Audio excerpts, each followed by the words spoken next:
Halo, selamat malam. Assalamualaikum. Waalaikumsalam warahmatullahi. Iya, Mas Waalaikumsalam. Andro. Gimana kok Waalaikumsalam bingung? warahmatullahi wabarakatuh. Selamat malam juga, Mas Andro. Kenapa? Bingung kenapa ini? Iya, Mas Andro. Aku lagi ketakutan, Mas Andro. Dari hari Rabu. Aku mau telepon Mas Andro. Aku bingung, Mas.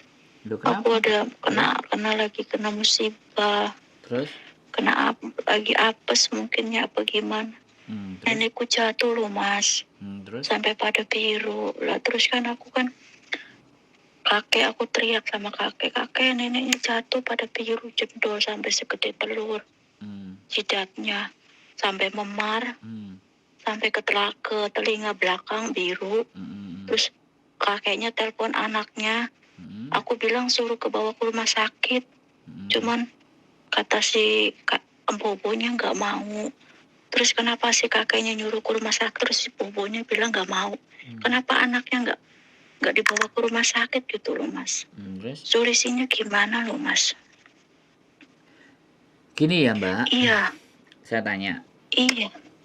Saya tanya dulu ya. Sampean udah selesai ngomongnya ganti saya, jangan semua dua-duanya ngomong. Jadi kejadiannya itu dia jatuh di mana? Kamar mandi kah? Atau ruang tengah kah? Atau di jalan kah? Atau di mana? Di sini, di rumah. Oh, terus sampean di tempat tidur. Oke, bangun dari tempat tidur. Iya. Nah, oke. Nah, sampean biasanya stay-nya di mana? Jam-jam pas dia jatuh itu sampean biasanya ngapain? Maksudnya kan aku bangunin nenek. Lah posisi bangunin nenek kan, si nenek kan kakinya kalau bangun tuh gemeteran itu. Gemeteran. Mau saya benerin kakinya. Terus kan dia pakai kaos kaki. Tahu-tahu saya benerin kaki, kan neneknya jatuh, gelubruk. Nindiin saya, terus kepalanya kebentur ke tempat tidur yang ranjang itu loh, Mas. Yang kayak ranjang papan itu loh. Oke. Kebentur. Oke. Iya. Oke. Dari kejadian itu kan bukan sampean lagi ninggalin dia, bukan sampean lagi ngapa-ngapain, kan sampean justru jaga dia kan, kayak gitu. Iya, Ya, bener. nah sampean tinggal telepon ke anaknya. Tadi itu waktu aku betulin kaos kaki, aku fokus di bagian bawah kakinya. Tapi di bagian depannya dia gerak-gerak, otomatis refleksku kurang cepat. Aku nggak bisa refleks cepat, muisi, mohon maaf. Sekarang kondisi nenek seperti ini, di foto kayak gini, ya. Terus anak-anaknya bilang bagaimana, ya saya tetap berusaha jaga, tapi ya namanya kita nggak pas, saya mohon maaf. Sampai ngomong kayak gitu aja, mereka pasti akan sadar, mereka akan tahu gitu. Tapi besok dia kesini, Mas, anak-anaknya itu. Ya nggak apa-apa. Yang tahu kan Kak. Oke, dengerin saya ngomong. Saman ojo ngeyel ya. Karena saman posisi takut ya. Kalau saman takut, saman mau ngomong tak dengerin. Nah, sekarang yang saya mau, saman mau dengerin aku, apa saman mau yang saya dengerin? Itu dulu. Mas. Jadi kan saman takut. Sekarang saya cuma akan bilang, nggak perlu ada yang ditakutkan. Ya, satu. Iya. Karena kalau sampean sudah takut, jawabannya mesti plegak-plegu. Kayak gitu, paham nggak? Orang kalau takut itu sudah tidak ada logika. Orang takut, orang panik, orang gugup itu pasti logikanya nggak main. Dan ketika orang bertanya dengan logikanya nggak main, bawaannya emosi. Kayak saya ini ngomong sama sampean, bawaannya emosi. Nah, makanya sampean besok harus tenang. Ceritakan kejadiannya. Bukan, sampean nggak perlu minta maaf ke saya. Saya itu cuma mau membuat sampean harus tenang dulu. Tapi dengan nadaku harus tinggi. Karena ada orang yang ditenangkan tidak bisa dengan nada rendah. Karena orang nek panik kan mesti ngomong, paham Mbak? Gitu. Nah, dengan kejadian seperti itu, sampean nggak perlu khawatir, nggak perlu takut, ceritakan kejadiannya. Terus sampean minta maaf. ya, satu itu. Dan sampean nggak nyente-nyente. Kamu gini bagaimana? Ya gini posisinya begini nenek begini, gini. Wong jenenge barang urip lho, Mbak. Sampean fokus nang sikile ndase kan gerak. Gak mungkin kan gak mungkin sampean ibarate fokus nang sikile terus tangane sampean goceki ndase karo sikile kan yo gak mungkin iso to. Paham gak? Iya, Mas. Nah, paham. Itu mereka kalau mereka bijaksana sampean gak diapa-apain. Tapi kalau sampean dimaki-maki, dimarahin gara-gara kamu begini gak beres, sampean nggak jawabnya gampang. Terus sekarang aku harus bagaimana? Udahlah kamu selesai gini. Sampean harus bersyukur, terima kasih. Saya dikeluarkan dari orang-orang yang tidak bijaksana. Padahal sampean ngeramut nenek itu kan setulus hati. Iya. Nah. Jadi sampean diusir, dimaki-maki, sampean terima kasih. Berikutnya juga kalau mereka tahu, mereka paham karakter ibunya, mamanya, nggak apa-apa, kamu nggak usah takut. Wong jenenge ibuku tua memang kayak gitu. Lanjut aja kerja, besok agak lebih diawasi, difokusin ke bagian kepala atau di bagian atas yang dekat dengan nyawa. Iya. Artinya sampean didekatkan atau bekerja sama orang-orang yang bijak. Iya. Ngunung. Jadi itu dikeluarkan sampean bersyukur, berterima kasih, apa meneh sampean dipuji dielem, ya matur suwun. Kan kayak gitu. Jadi sampean nggak usah karena kejadian itu sudah terjadi. Nah, untuk besok-besok dihati-hati lagi. Artinya kalau dihati-hati sampean harus tahu fokusnya yang cedek karo nyawa itu bagian mana. Mesti ndas. Iya. Iya kan? Ini terjadi sama teman saya namanya Mbok Diana Anjumi. Ke kamar mandi jatuh patah tulang kakinya. Ya Allah. Iya, karena dia udah ikut hampir mau 20 tahun, 16 tahun, 15 tahun, ya nggak apa-apa. Sampai mbaknya ngomong, ya salahku aku nang kamar mandi nggak nyeluk si Ena. Nah sekarang dia panggil atau tidak, kalau mau ke kamar mandi ya dia harus di sampingnya. Nah jadi tidurnya dia ya pas neneknya tidur dia ikut tidur, neneknya bangun ya dia standby. Sampai rumah itu nggak keramut, nggak iso diresiki karena memang kalau sampai si nenek ini jalan terus dibiarkan sendiri patah lagi yang kedua. Paham nggak? Jadi harus sampean memahami situasi menurut aku. Sampai sejauh mana? Kalau sudah ada, nggak bisa dihindarkan, Mbak. Wong tua iki kadang-kadang ya angel aturane, gak oleh wis dikandani nek iku kok bahaya terus omongane kowe iki babuku. Kok ngatur aku lan kono ngono dhewe piye terusan? Iya. Kan bingung to, serba salah to. Artine wong tua ya sing sampean fokusno ya ngene cidheke ndase ae. Supaya nggak kebentuk, supaya nggak apa biru kan sampean kompres, sampean kayak banyu hangat apa-apa kan dirawat tuh. Orang dikompres juga sama kakeknya marah-marah kakeknya. Aku bilang kayak biar ngeringanin sakitnya. Aku bilang nggak usah, kasih obat oles saja. Itu kakeknya apa? Bobonya? Bobonya, kakeknya masih sehat. Aku yang nggak bobonya yang nggak mau. Bobonya yang nggak mau. Udah nggak bisa apa-apa. Bobonya yang nggak mau. Sampean dengerin aku ngomong nggak? Halo? Dengar Mas. Yang nggak mau dikompres siapa? Bobonya. Maksudnya kakeknya nggak boleh dikompres neneknya. Nah terus nggak boleh. Kalau neneknya itu bisa ngomong nggak? Kakeknya ya, bobonya nggak bisa ngomong, kakeknya masih sehat. Oh ya sudah.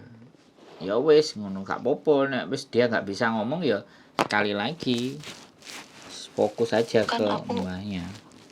Iya Mas, kan gini, kan aku kan lihat jidatnya biru. Pas aku lihat lah 2 hari kok ke belakangnya pada biru juga telinganya. Ya Allah, aku bilang apa namanya kita nggak tahu Mas. Jatuh begitu Ya nggak Itu kan apa-apa. pas aku tahunya jidatnya aja biru, tahunya sampai belakang itu. Ya nggak apa-apa karena telinga itunya Mas sampai biru semua sampai mata-matanya. Itu namanya Terus itu namanya Mbak wis jodoh-dowo sampean ceritanya aku sih ngerti. Itu namanya pendarahan. Pendarahan akibat trauma atau benturan sehingga semuanya jadi biru. Karena memang darahnya nggak langsung ngalir, berhenti di situ. Makanya tujuannya tadi dikompres pakai air hangat supaya ibaratnya pecah. Maksudnya mengalir balik neh. Wis gak popo, ngene lho wong iku wis tuwek, Mbak. Ya. Sampeyan nggak perlu takut yang terlalu berlebihan. Tapi nek sampeyan duwe utang 50 miliar dan corone bayar hanya cuman ngeramut ambek nenek, aku wajar sampean takut. Nek sampean takutnya nenekmu mati, utangnya sampean gurung lunas, nah itu baru aku mikir gitu loh. Halo? Ya enggak lah Mas, alhamdulillah. Keadaan si nenek sih sehat gitu. Ya wis, gak gini, ketakutan itu jangan dipelihara. Alah ya sudah. Kalau memang ternyata aku keluar dan dikeluarkan dengan cara seperti ini, tak syukuri. Loh. Iya sih Mas, aku itu sayang banget sama nenek aku yang aku jaga tuh sayang. Sampai aku yang nangis, kenapa nenekku jatuh, kenapa dia ketawa gitu Mas. Malah aneh juga itu Mas. Ya enggak, dia jatuh, dia ketawa, itu tiba aku iso ceblok. Sampai aku nangis Mas, sumpah. Aku nangis, ya Allah nenek, aku seumur umur belum pernah jatuhin kamu. Dulu itu waktu pertama setahun tuh anak yang jatuhin ini, yang kedua kalinya loh Mas, dulu anaknya. Kenapa sekarang aku gitu loh, ya Allah. Enggak ada sekarang aku, enggak ada sekarang dulu anaknya, enggak ada. Namanya orang tuwek ya kayak gitu. Orang tua itu saya baru setahun tuh anaknya yang jagain terus jatuh gitu loh Mas. Dulu. Iya, waktu saya baru setahun. Jadi sekali lagi saya ngomong ya Mbak, sama nih yo ketoke wong tuwek ya. Angel dikandani, paham nggak? Paham nggak? Iya Mas, maksudnya iya paham Mas. Sampean wong tuwek apa wong nom? Halo? Halo. Sampean orang tua apa rek nom? Iya. Iya Pak, ditanyain tua apa nom kok iya. Sampean ini nom iya, apa? Iya Mas, ini suaranya enggak gitu loh Mas. Oh. Suaranya iya. Putus-putus. Enggak gitu. Suaranya putus-putus. Iya. Umurnya itu neneknya udah 85. Wis gak apa-apa. Sing penting sekarang jangan ikutan kancong. Oke? Iya Mas. Sampean tidur kan di sebelahnya nenek toh? Sampean tidur di sebelahnya nenek kan? Iya betul. Nenek di ranjang atas, sampean tidur di bawah toh? Aku di ranjang susun. Oh, nenek di ranjang kayak rumah sakit gitu nenek. Terus sampean di sebelah mananya? Sampingan, samping. Lah iya wis sampean di samping kan. Halo? Iya, halo. Wis gak takut lagi. Wis tenang. Mending sih Mas, aku paling besok kan anaknya pada kesini itu pastinya ya aku juga jelasin besok. Iya, yang penting tenang ya, tenang ya. Iya Mas, aku juga nggak bisa tidur Mas dari kemarin. Ya tidur mak, nanti nenek tidur sampean tidur. Terus satu hal yang ingin saya sampaikan sama sampean, hidup, iya Mas, hidup kita itu cuman dititipi, oke? Iya Mas. Kita nggak punya hak milik, tapi cuma dititipi. Jadi kalau titipan itu diambil lagi sama yang punya, ya wis, ikhlaskan toh. Paham? Iya Mas. Ya. Artinya kita sudah harus ditakdirkan untuk bergeser ke tempat yang lain gitu. Wis. Iya Mas. Tapi kalau kita masih dipertahankan di situ atau titipan itu masih terus kita disuruh jaga, ya sudah kita jaga saja sebaik-baiknya. Wis ngono tok ae. Amin Mas. Uripe iku di entengno ngono lho Mbak, paham enggak? Kayak aku ngene lho. Aku Iya, diceritani Mas. barang-barang bosok model apa ya, aku mosok ketut bosok. Gak, aku gak boleh bosok. Karena aku sayang banget, Mas, yang aku jaga tuh sayang Ya, banget. sekarang sayang juga sayang. Tapi nek sampean sayang tok terus ora digaji apa ya gelem. Jajale tak takoni. Mau. Lah mangkane, berarti sayange sampean kan gara-gara enek sing iso dikirim nang Indonesia ya apa ora? Iya, Jadi Mas, ngomong jujur. aja, sayang, aku sik butuh penggawean iki, Mas. Ngono ngomonge. Iya, Mas. Iya, lor-loran lo ngomong. Iya gitu. Ngomong sayang, aku masih butuh kerjaan ini, Mas. Aku kepingin neneknya jangan mati. Rumahku belum selesai, aku belum bisa beli pesawat terbang. Bener, Ngono lho. bener, Mas. Iya, bener. Kok iso lho sampean iki. Wis, ya nggak perlu bingung. Kalau nenek meninggal, sampean finish. Bisa cari majikan lagi. Ngono ae. Ya Allah, jangan sesa, jangan dulu mati lah, jangan. Aku juga sebenarnya kasihan loh, Mas. Jujur lah Sik, aku. Mbak, saya kasih tahu. Nih, Lah saiki kan malaikat pencabut nyawane kan sampean gak eruh nang dinggone. Lah nek dhek wis angkruk nang ndure wuwungan apa ora dijupuk wayahe piye? Ayo. ya, ya nggak tahu, Mas. Lah makanya kan aku tadi udah bilang jerene sampean iya. Hidup ini hanya titipan, oke? Harta yang Iya, dititipkan, badan yang dititipkan, suami yang dititipkan, salah satunya adalah mbah yang dititip nonang sampean untuk sampean jaga dan sampean rawat ben sampean iso nguripi keluargane nang Indonesia iku kan ya titipan. bener. Nah, nek wis titipane wayahe dipundhut, terus sampean kate lapo? Nyeneni ojo, apa ya iso ngono? Kan ya ndak iso. Iya, bener. Ya wis dilegakno atine. Wis gak takut kan? Wis gak Insya bingung. Allah, Mas. Juga, iya, yang penting saya yang paling besok gimana responnya majikan. Gak Besok apa-apa. kesini. Bilang, tanamkan dalam hati, responnya anaknya baik-baik saja. Ya Tuhan, responnya anak-anaknya baik, ben aku juga baik. Amin. Dan nenek tetap Amin. sehat. Doanya itu begitu. Amin. Istighfar Mas. sing akeh kan, sholawatan sing akeh. Ngono lho. Ben hawa di sekitar situ itu hawane adem. Nek adem kan sampean ndang turu.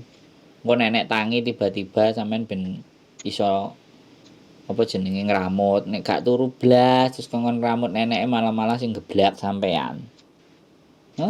Ayo ojo, Mas. Mangkane ojo nek dikandani ya yo sik bingung maneh. Iya, enggak, Mas. Wis ya oke ya. Iya, wis, Mas. Semangat ya. Nenek istirahat Iya, sampean Mas, ikut matur istirahat. suwun. Ya. Semangat pokoknya. Iya, Mas. Yuk, sehat Iya, selalu Mas, yuk. matur suwun. Nggih, Iya, bye-bye. saya. Waalaikumsalam. Oke, teman-teman ya. Ketakutan yang terlalu tinggi, kekhawatiran yang terlalu tinggi itu selalu ada. Jadi kadang kalau hidup itu terlalu rasa takut yang menguasai yang terjadi, kita tidak akan pernah nyaman. Sama juga kekhawatiran yang berlebihan pun juga membuat hidup kita tidak nyaman. Ketakutan, kekhawatiran kita itu ada tidak lebih dari 10% yang ada dari perasaan hati kita. Karena takut dan khawatir hanya untuk kewaspadaan. Bukan untuk menguasai keadaan, tapi kewaspadaan. Sekali lagi, kekhawatiran dan ketakutan itu sebagai tanda dan ciri untuk kita akan